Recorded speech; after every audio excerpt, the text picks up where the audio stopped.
is Food Stories. This is Food Stories. This is Food Stories, a podcast from FareShare Greater Manchester. A podcast from FareShare Greater Manchester. A podcast from FareShare Greater Manchester.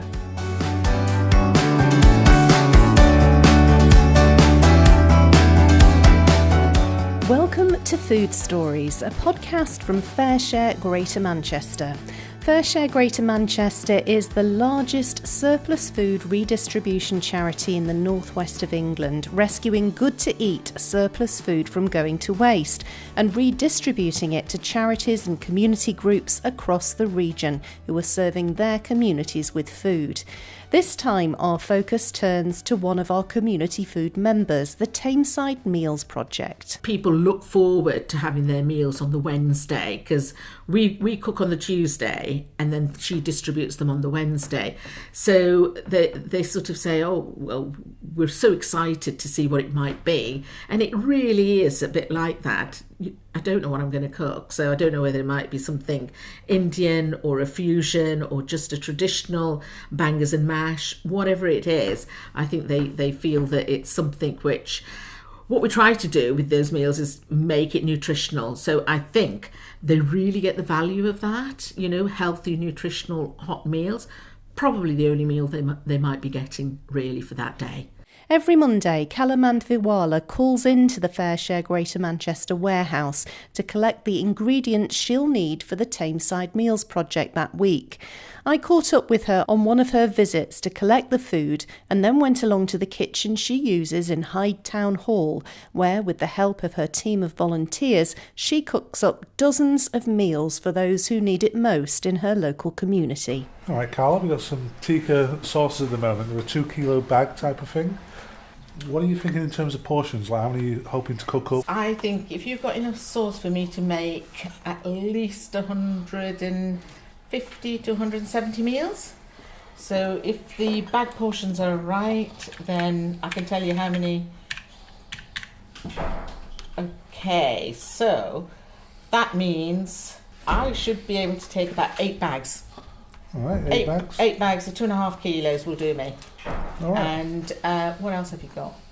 There's a whole lot of vegetables, but I think we should probably just run around and see what else is available. Have a visual inspection for you if you like, so we can compare it with the sauces. Yeah, we can certainly do that. But I run a small business, a local business called Chit Chat, and it's a street food business on a pop-up basis. And akin to that, I also run a community project, which is called Tameside Meals Project. So that basically makes hot, nutritional meals for anybody in the community that are vulnerable. So a lot of my meals go to the homeless, refugees, asylum seekers, families, and anywhere else that's needed, church, halls, etc. So we make that 1 day a week, and it's done with a wonderful group of volunteers. What made you want to do this in the first place? Well, food has been my passion right from the outset. I mean, I've been brought up as a foodie. We're a foodie family. And being an Indian, food plays a critical part in social gatherings, basically. So I've sort of thought, well, I like this. I've sort of wanted to do it, and setting up my own street food business has then encouraged me to do it on a bigger scale, and hence where I've took on Tameside Meals Project, which got created some many years ago. In fact, it was August 2021. Wow, so it's been going for 3 years. It certainly has been, yeah. How was it born? It was quite opportunistic, really, in a way, that I'd been working on a project with Tameside Council, and out of the conversations there, it came up that they sort of said, we've got some funding, COVID ring fence funding. Could you actually do something with that? And I said, yeah, I could, but I need a kitchen. So they kindly sorted a kitchen out for me. And my suggestion was that I would make meals for those people in COVID who needed it. And it was basically born as a 6-month project, which was funded by the council in their premises, which was one of the town hall kitchens, which was not being used. So, and it's a marvellous location and a brilliant kitchen, commercial kitchen. And so that 6 months then Yes, didn't stop. It didn't. Indeed, I think my background is actually procurement. So I think although the costing for this project was done for 6 months, I've sort of stretched it and bought very well, particularly from FareShare, who've been really supporting me. And that's enabled me to actually extend the project right through till last year. The funding ran out, which was the original funding for 6 months, sort of ran out roughly about 18 to 20 months it lasted.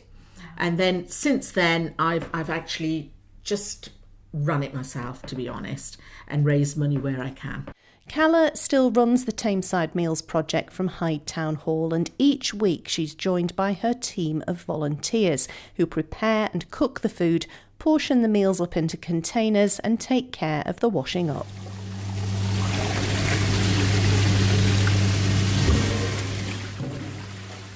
The volunteers are primarily local.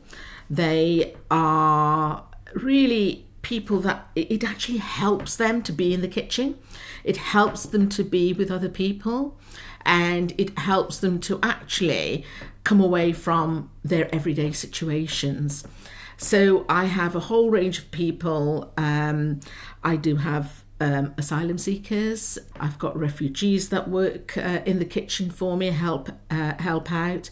I've got ex-offenders who have really converted their lives and want to contribute and give back. So, and anybody who sort of has got that time. So I've got a lot of people who have retired and want to really give back to the community. So that makes up quite a big pool of volunteers for me. We don't always have the same people every week, but we do have a consistent a few people, and they absolutely love it. I've seen it myself, and that's clear that it's a passion for them as much as it is a passion for you. Yeah, it certainly is. I think they're there because they want to be there. They're there because it helps them, but more that it's very satisfying that they're doing something back and giving back into the community. And most of them actually are foodies like me, to be honest. So my passion is very, very deep, you know, anything to do with food. And this project actually, particularly with FareShare's support, has actually made me far more creative than I ever thought I was, actually, because I'm actually making meals with lots and lots of ingredients that I just sort of pull together. And I'm not a commercial cook or anything, you know, but over this period of time, I've sort of learned that, you know, this is how much of this you need to put in to make this much, you know, output. So I think I've learned a lot along the project. We'll put the chicken in the oven, carrots in the steamer, and maybe... I thought I could just flash fry it like I did the stir fry last week. The beans? The beans and the Yeah, we peppers. can do that. We can do that. So we're using the stove, the steamer, and the oven. Yeah. Then we can get it done in twice the time. And we've got rice on the go. So we'll have it, so we'll call it, I think, vegan chicken and vegetable tikka on a bed of rice. Cool. I think that sounds great.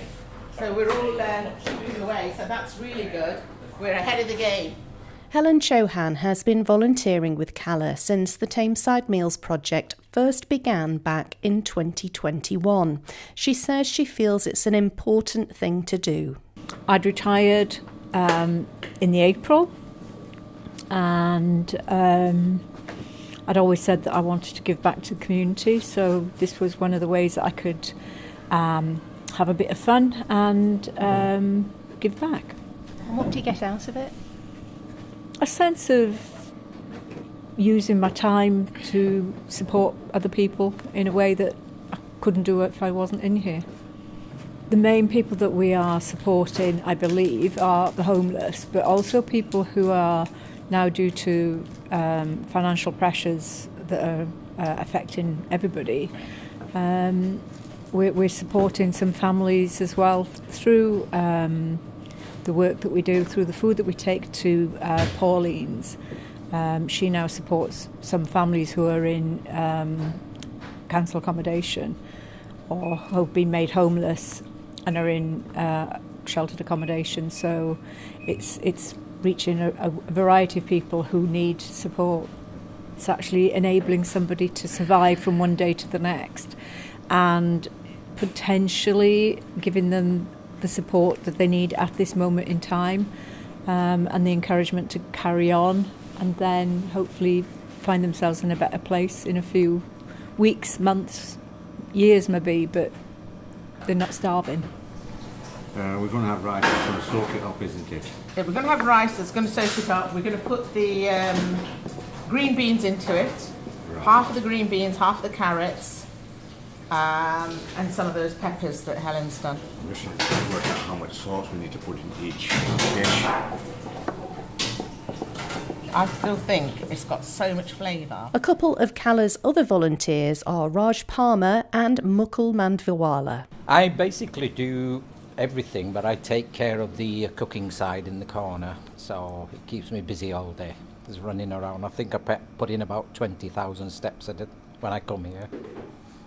And what kind of jobs do you do while you're here? Everything, chopping, cooking, generally everything really. Whatever needs doing, I just jump in. Apart from washing up, he doesn't Apart like from washing up, I don't like washing up. I'll use the dishwasher.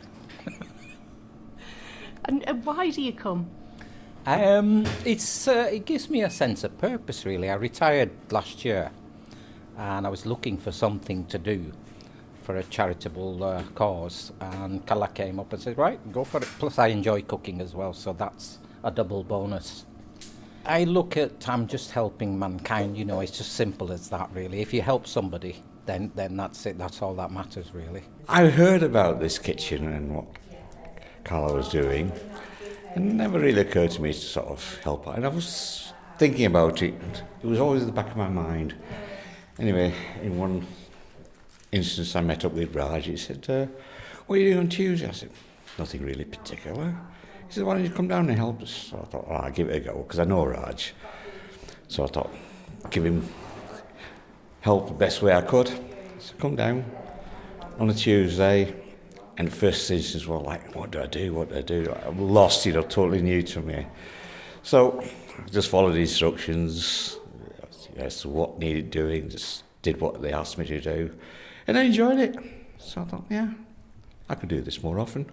And from then on, it was just, it's history. I just come along, keep myself busy, and also helps out other people, which is good. So, what I'm going to do with these peppers that I got yesterday, they look really good.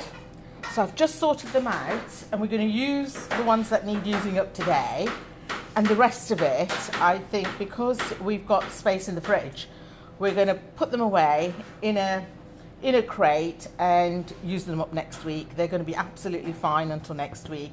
And what that means is that if we're running short of any vegetables or whatever from FareShare next week, we've got this little surplus to rely on, and we have some stock in the fridge as well. So I suppose what I'm trying to do is really make sure that even when we can't get all of the ingredients that we need, we've got stuff that we can make with what we've either squirreled away in the freezer or in the fridge. So I think these peppers are definitely going to be great for next week.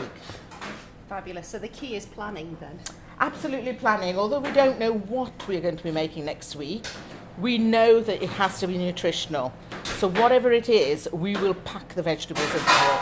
So that way everybody's going to really have a healthy meal. That's the whole aim. And everybody's, you know, totally aware of that, who sort of help out in the kitchen. So you can see that we've got Helen, who's cutting away the green beans. So the green beans we saved from last week. So those are going to get used to this week. And then those carrots, I couldn't get any carrots yesterday, so these are from last week, and we're going to use them all up as well. So, and we've got this wonderful big rice cooker. So the volunteers have already been at it, and we've got 2.5 kilos on the go. And we'll probably be making something in the region of around about 7 to 8 kilos today for what I think we will need. So we're on a good start. Each week, Calla and her Tameside Meals team cook up batches of ready meals which are then distributed to community groups around the district. On the day I visited, they produced 150 meals of vegan chicken katsu curry and vegan sausages with vegetables and rice. It all varies on how much I'm able to get and what sort of ingredients there it is as to how far it will stretch. But primarily the aim is always to make about 150. But we will make anything from 150 to a few weeks ago we made 187. Sorry, 287 is what we made. So 150 is sort of where we can distribute and it's easily distributed. The additional goes a lot further, and particularly for the homeless community. So that's how many we make on a weekly basis. Some we might freeze, if there isn't a requirement, then we'll put away and squirrel away a few. So where does the food actually end up? The meals go to a number of local projects. Again, they're all Tameside. The biggest quantity goes to a homeless hub, which is basically run by a lady called Pauline Town, and it's held at the Station Pub in Ashton-under-Lyne. And she opens her doors to the homeless every day between 12 and 3 o'clock, and people know to come there to pick up a hot meal. So she'll either heat it up in the microwave for them, or if they have dwellings, then they'll take it away with them. So that's a good proportion of our meals go there. And some of them go to a Healthy Hyde team, which actually teach refugees and asylum seekers English. So that sort of helps to, helps them with their meals. Also, it goes to Reach Church. So that's a community church in Millbrook, and they then distribute it to those people in their community that require it, and also to the elderly. It also goes to another hub in Carbrook, again distributed to pensioners, etc. And then anybody else that might need it. I may get social workers that might come to me and sort of say, really sort of could do with some food for this family, and it's sort of 6 children, etc. And if I can do it, then they can have it. So that's how it gets distributed. That's fantastic. What kind of feedback do you get after the food's gone out? Well, I must admit the feedback from Pauline Town is really sort of encouraging for us. People look forward to having their meals on the Wednesday, because we cook on the Tuesday and then she distributes them on the Wednesday. So they sort of say, we're so excited to see what it might be. And it really is a bit like that. I don't know what I'm going to cook, so I don't know whether it might be something Indian or a fusion or just a traditional bangers and mash, whatever it is. I think they feel that it's something which, what we try to do with those meals is make it nutritional. So I think they really get the value of that, healthy, nutritional, hot meals. Probably the only meal they might be getting really for that day. So the feedback is great, and we get wonderful feedback from the church and the elderly communities. And again, I think it helps them. It just sort of contributes to what they have to support themselves with, really. So yeah, lovely feedback, and it keeps us going. Yeah, I can imagine it must do, because clearly you're doing this, it's a passion project for you. Yeah, totally a passion project. And I think, but more so, it's all about a team. So although I might sort of oversee it and drive it, if I didn't have my volunteers on a weekly basis, I don't think I could do it myself. And even if I did do it, it certainly wouldn't be in the numbers that we're sort of talking today, you know, so it's a huge amount of numbers. I mean, I can't believe it myself sometimes, and I'm thinking, wow, am I making this many? So, and even on days where I think I really am not sure what I'm going to cook with this, we'll put our heads together in the morning and somebody will say, oh, well, what about this or what about that? So, and in the end, there they are, all the meals. Fantastic. Now, can I just ask you about FareShare and your relationship with us? How does it work as far as you're concerned?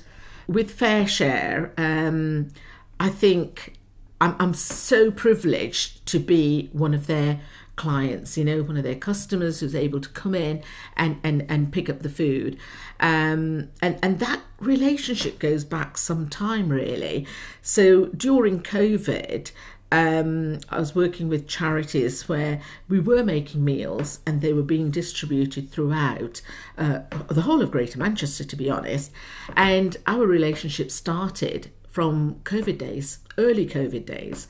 And it's then sort of just materialised into where I've explained that I'm doing this project and they've sort of said, yeah, we'd want to support it. And I think without their support, I really wouldn't be able to run this project. That is a true statement on the basis that although I'm buying the food is such a discounted price, it's good quality stuff.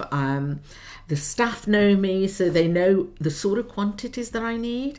So it's not as if I just need a crate of this or a crate of that. It is sort of several crates of things in order to make up the sort of meals. So I think it's almost like a friendly sort of relationship as well as a commercial relationship that we have. But I wouldn't be able to do it without them, absolutely. Our thanks to Calla and her volunteers, Helen, Raj and Mukul, for speaking to us for this episode. If you're from a community group which is looking for help with catering supplies, do get in touch with us as we may be able to help.